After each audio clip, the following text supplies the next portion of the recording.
एक स्टडी के मुताबिक पूरे भारत में 20 करोड़ से ज्यादा लोग और पूरे विश्व में करीब 1 अरब 13 करोड़ से ज्यादा लोग इस समय हाइपरटेंशन से पीड़ित हैं। यानी कि हाइपरटेंशन इस समय हर घर में किसी न किसी को मौजूद है।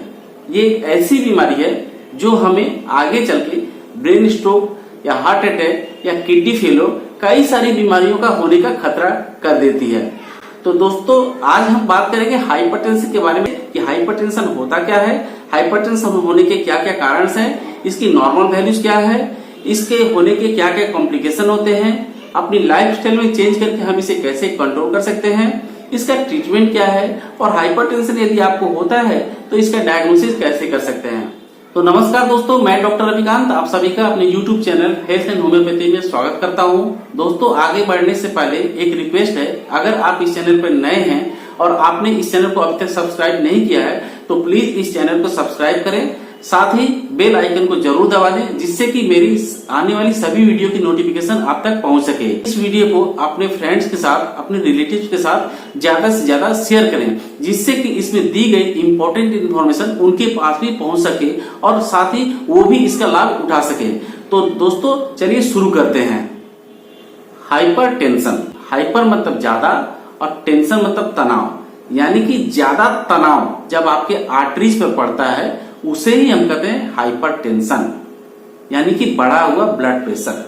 अब मैं आपको इसे बहुत ही आसान तरीके से समझा रहा हूं। सपोज कीजिए ये मेरा हार्ट है और ये हार्ट का दो फंक्शन होता है, एक होता है कॉन्ट्रैक्शन और दूसरा होता है रिलैक्सेशन। कॉन्ट्रैक्शन मतलब कि ये सिकुड़ना और रिलैक्सेशन मतलब होता है कि रिलैक्स होना। और जब हार्ट कॉन्ट्रैक्ट करता है तो इसमें बहुत सारा ब्लड ये हमारी आर्टरीज में चला जाता है और फिर वो आर्टरीज के थ्रू हमारे पूरे बॉडी में पहुंचता है। और जब हार्ट रिलैक्स करता है तो इसे बोलते हैं डायस्टोलिक, यानी कि हार्ट जब फैल जाता है तो बहुत सारा ब्लड वापस हार्ट के भीतर आता है और फिर वहां से वापस जब कॉन्ट्रैक्ट करता है तो वापस हार्ट से पूरे शरीर में चला जाता है। तो इसे ही बोलते हैं सिस्टोलिक और डायस्टोलिक। तो अब समझिए कि सिस्टोलिक डायस्टोलिक से होता क्या है। सपोज कीजिए ये हमारी आर्टरीज है, ये आर्टरीज का एक ये आर्टरी। अब जब हमारा हार्ट पंप किया तो ब्लड वहां से निकल करके इसके भीतर से आर्टरीज में एंट्री किया और इसके थ्रू इसके ऊपर एक प्रेशर क्रिएट कर रहा है। एक जो प्रेशर इसके ऊपर तनाव आ रहा है, इसके वॉल पे, आर्टरीज के वॉल पर एक तनाव आता है, इसे ही कहते हैं ब्लड प्रेशर। लेकिन जब ये नॉर्मल रेंज से कभी बहुत ज्यादा हो जाती है तो उसे हम हाइपरटेंशन कहते हैं। 120/80 से यदि कम है तो ये आपका नॉर्मल प्रेशर है। तो ये प्रेशर एक होना चाहिए क्योंकि बिना ब्लड प्रेशर के हमारा जिंदा रहना भी मुश्किल है।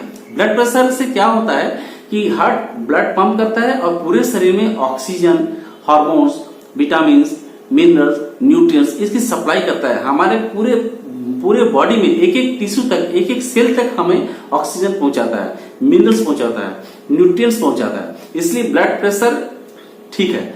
लेकिन यही ब्लड प्रेशर जब अपने नॉर्मल वैल्यू से बहुत ज्यादा बढ़ जाता है, एक्सेस हो जाता है, तब ये हमारे लिए खतरे की घंटी बन जाता है। अमेरिकन हार्ट एसोसिएशन ने एक रेंज दिया है कि ब्लड प्रेशर का रेंज कितना होना चाहिए। यदि आपका ब्लड प्रेशर 120/80 से कम है तो ये नॉर्मल प्रेशर है। एलिवेटेड ब्लड प्रेशर यानी कि 120 से ऊपर 129 तक और नीचे में 80 ये आपका एलिवेटेड ब्लड प्रेशर कहेंगे। यानी 130 से यदि आपका नीचे है, 120 से ज्यादा और 129 तक है, ये आपका एलिवेटेड ब्लड प्रेशर है। उसके बाद आता है ग्रेड 1, यानी कि आपका 130 से ज्यादा होगा 139 तक, यानी 139 तक, और नीचे में 80 से 90 से कम होगा, ये आपका ग्रेड 1 हो गया। ग्रेड 2 क्या होगा, आपका 140 से एबव होगा और नीचे में 90 से एबव होगा, ये आपका ग्रेड 2 हाइपरटेंशन हो गया। और ग्रेड 3 यानी कि 180 से ऊपर और नीचे में डायस्टोलिक 120 से एबव, यानी कि ये यदि ये कंडीशन आपके आ गया कि ग्रेड 3 में आपका ब्लड प्रेशर चला गया, ये हाइपरटेंसिव इमरजेंसी कहते हैं, या हाइपरटेंसिव अर्जेंसी भी कहते हैं, हाइपरटेंसिव क्राइसिस भी कहते हैं। इस सिचुएशन में आपको तुरंत हॉस्पिटल पहुंचना होगा, इमरजेंसी में एडमिट होना होगा। इमीडिएटली डॉक्टर आपके प्रेशर को डाउन करने की कोशिश करेंगे, डायूरेटिक्स देंगे, एंटी हाइपरटेंसिव देंगे, जिससे कि ब्लड प्रेशर आपका इमीडिएटली कम हो, नहीं तो इस समय आपको कुछ भी हो सकता है। आपको ब्रेन स्ट्रोक हो सकता है, आपको हार्ट अटैक हो सकता है, हार्ट फेल हो सकता है। इसलिए ऐसी कंडीशन में जब भी आपका ब्लड प्रेशर 180 से एबव चला जाए, 180 या इससे एबव जाए, या नीचे में 120 या उससे एबव चला जाए, तो आप अपने घर में न रहिए, तुरंत किसी हॉस्पिटल में जाइए और अपने ट्रीटमेंट करवाइए। अब हो गया कि हाइपरटेंशन कितने प्रकार का होता है।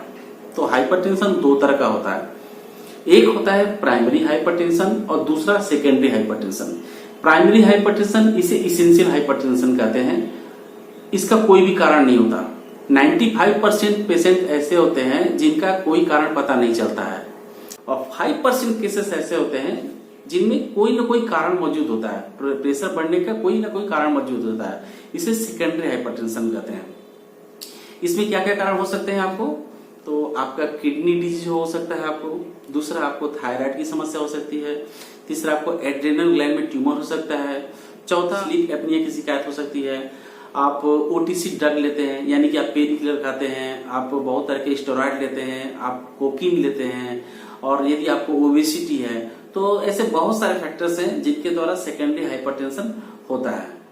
अब हम बात करेंगे कि हाइपरटेंसिव पेशेंट को कौन कौन से सिम्टम्स नजर आते हैं, इसके साथ ही हाइपरटेंसिव पेशेंट के लिए क्या क्या रिस्क फैक्टर हैं, और उसके साथ हम ये भी जानेंगे कि हाइपरटेंसिव पेशेंट को क्या क्या कॉम्प्लिकेशन हो सकते हैं, फ्यूचर में उसको क्या क्या समस्या आ सकती है। तो सिम्टम्स के बारे में सबसे पहले ये बोलूंगा कि हाइपरटेंसिव पेशेंट को कोई भी सिम्टम्स नहीं होते हैं। ज्यादातर पेशेंट को कोई भी सिम्टम्स नजर नहीं आते हैं। इवन उनका ब्लड प्रेशर एक क्रिटिकल लेवल तक चला जाता है तो भी कोई सिम्टम्स नजर नहीं आता है। कुछ पेशेंट्स में हेडेक होना, वर्टिगो होना, नोजिया होना, वॉमिटिंग होना, साथ ही चेस्ट पेन होना, किसी किसी में यूरिन में ब्लड आ जाना, किसी में नोज से ब्लीडिंग होना, और किसी में आईज में ब्लड आ जाना, ये सब सिम्टम्स है। लेकिन सभी पेशेंट में ये नजर नहीं आते हैं। ज्यादातर पेशेंट सिम्टम लेस। बात करें कि हाइपरटेंसिव पेशेंट के लिए क्या क्या रिस्क फैक्टर है, तो बहुत सारे रिस्क फैक्टर है जो बहुत ही इंपॉर्टेंट है, उन्हें मैं बताता हूँ। सबसे पहले जेनेटिक। यदि आपके फैमिली हिस्ट्री में किसी को ब्लड प्रेशर की हिस्ट्री है तो आपको ब्लड प्रेशर होने के चांसेस ज्यादा है। दूसरा ओबेसिटी, यदि आप ओबेस हैं तो भी आपको हाइपरटेंशन हो सकता है, क्योंकि ज्यादा ओबेस लोगों में फैट ज्यादा होता है, जिसकी वजह से हार्ट को पंपिंग ज्यादा करना पड़ता है, यानी हार्ट को फंक्शन ज्यादा करना पड़ता है, जिससे कि वो ज्यादा मात्रा में ब्लड पूरे शरीर तक पहुंचा सके, जिसके चलते ज्यादा ब्लड उसे अपने आर्टरीज को देना होता है और एक्सेस प्रेशर क्रिएट होता है आर्टरीज में, जिसकी वजह से उनका प्रेशर बढ़ जाता है। इसके अलावा हो गया, आप यदि इनएक्टिव रहते हैं, आप एक्सरसाइज नहीं करते हैं, रेगुलर एक्सरसाइज में नहीं करते हैं, मॉर्निंग वॉक नहीं जाते हैं, तो भी आपको हाइपरटेंशन होने की चांसेस ज्यादा है। इसके अलावा यदि आप बहुत ज्यादा एक्सेस फैट खाते हैं, ट्रांस फैट खाते हैं, फैटी फूड्स खाते हैं, तो भी आपको होने की चांसेस ज्यादा है। आप एक्सेस सोडियम लेते हैं, मतलब कि आप खाने में नमक ज्यादा लेते हैं, तो भी आपको हाइपरटेंशन होने के चांसेस ज्यादा है। इसके अलावा यदि आप एंजाइटी यानी आपको स्ट्रेस टेंशन बहुत ज्यादा रहता है, तो भी आपको हाइपरटेंशन होने के चांसेस ज्यादा है। आप यदि डायबिटिक हैं तो भी आपको ब्लड प्रेशर बढ़ने के चांसेस ज्यादा हैं। आप यदि प्रेगनेंसी पेशेंट में भी हाइपरटेंशन होने के चांसेस रहता है, क्योंकि उनमें एक कंडीशन है प्री इक्लेम्सिया, जिसमें प्रेशर बढ़ जाता है। बात करें कि ब्लड प्रेशर पेशेंट को क्या क्या कॉम्प्लिकेशन नजर आते हैं, तो सबसे पहले और सबसे इम्पोर्टेंट कॉम्प्लिकेशन है उनका ब्रेन स्ट्रोक, हार्ट अटैक। यानी बहुत ज्यादा ब्लड प्रेशर बढ़ने पर कभी कभी उनकी ब्रेन में यानी सेरिब्रोवैस्कुलर जो स्ट्रक्चर है उसमें ब्लड प्रेशर रप्चर हो जाती है, जिसके चलते उनको स्ट्रोक होने का खतरा बढ़ जाता है, पैरालिसिस होने का खतरा बढ़ जाता है। दूसरा स्ट्रोक, हार्ट अटैक, यानी कि जब हार्ट पंप करते करते हार्ट मसल्स में कभी थिक हो जाती है, जिसके चलते एडिक्वेट मात्रा में ब्लड सप्लाई हार्ट मसल्स को नहीं होती है, तो हार्ट फेलियर या हार्ट अटैक होने के चांसेस ज्यादा हो जाता है। इसके अलावा एन्यूरिज्म, यानी कि ज्यादा ब्लड प्रेशर के चलते आर्टेरियल वॉल में एक वीक मतलब एक स्वेलिंग से जिसे आ जाती है, वीक स्ट्रक्चर होता है, आस्ते आस्ते वहां पे स्वेलिंग आ जाती है, जिसे एन्यूरिज्म कहते हैं, और कभी कभी रप्चर कर जाता है, जिसके चलते ब्लड बाहर आ जाता है, और ये भी एक लाइफ थ्रेटनिंग कंडीशन हो जाती है। तो इसके अलावा किडनी फेलियर हो सकता है। इसके अलावा आपकी आंखों पर असर पड़ सकता है, जिसे हाइपरटेंसिव रेटिनोपैथी कहते हैं, और हाइपरटेंशन के चलते कभी कभी मेमोरी वीक हो जाती है, बहुत कुछ याद नहीं रहता, बहुत जल्दी लोग भूल जाते हैं। तो दोस्तों, अब हम बात करें कि ब्लड प्रेशर को अपनी लाइफस्टाइल में चेंज करके हम कैसे कंट्रोल कर सकते हैं। तो सबसे पहले आती है वेट कंट्रोल। यदि आप ओबेस हैं तो आप अपना वेट रिड्यूस कीजिए, आपका ब्लड प्रेशर ऑटोमेटिक कम होगा। दूसरा, आप यदि इनएक्टिव रहते हैं तो अपनी एक्टिविटी बढ़ाइए, फिजिकल एक्टिविटी बढ़ाइए, रेगुलर एक्सरसाइज कीजिए। सप्ताह में 5 दिन कम से कम 30 मिनट्स करके रेगुलर एक्सरसाइज कीजिए, इससे आपका ब्लड प्रेशर कम होगा। इसके अलावा यदि आप स्मोकिंग करते हैं तो स्मोकिंग बंद कीजिए। अल्कोहल लेते हैं तो अल्कोहल को या तो कम्प्लीटली बंद कर दीजिए या फिर इसकी मात्रा को कम कर दीजिए।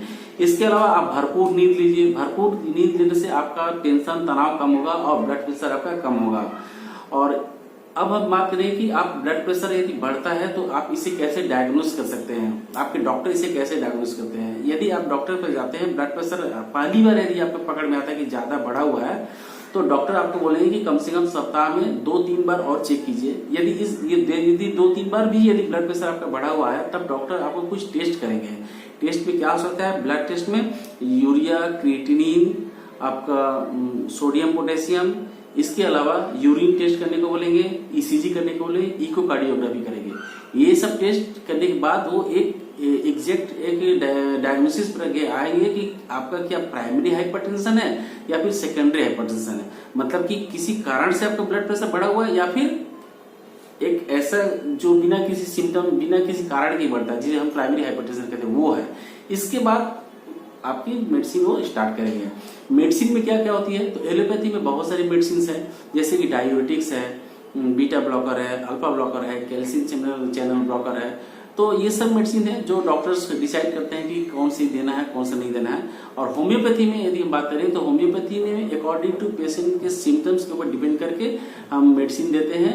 जैसे कि इसमें एक बहुत ही कॉमन मेडिसिन है राउडोल्फिया मदर टिंचर। इसे 15 से 20 बूंद करके दिन में 2 बार पानी के साथ में लिया जाता है। इसे कंटिन्यू कीजिए, साथ ही अपने लाइफस्टाइल को भी चेंजेस कीजिए। यदि आप लाइफस्टाइल में चेंज करेंगे, साथ ही ये मेडिसिन लेंगे, तो आपका ब्लड प्रेशर कम होने के चांसेस बहुत ज्यादा रहते हैं। तो दोस्तों, आशा करता हूँ आज की ये वीडियो आपको काफी यूजफुल और इन्फॉर्मेटिव लगी होगी। साथ ही मुझे पूरा विश्वास है कि आपने इस वीडियो से जरूर कुछ न कुछ नया सीखा होगा। यदि वीडियो पसंद आई हो तो इस वीडियो को लाइक करें, साथ ही अपने फ्रेंड के साथ शेयर करें। तो दोस्तों, फिर मिलते हैं किसी दूसरे वीडियो में किसी नए टॉपिक के साथ। तब तक के लिए नमस्कार।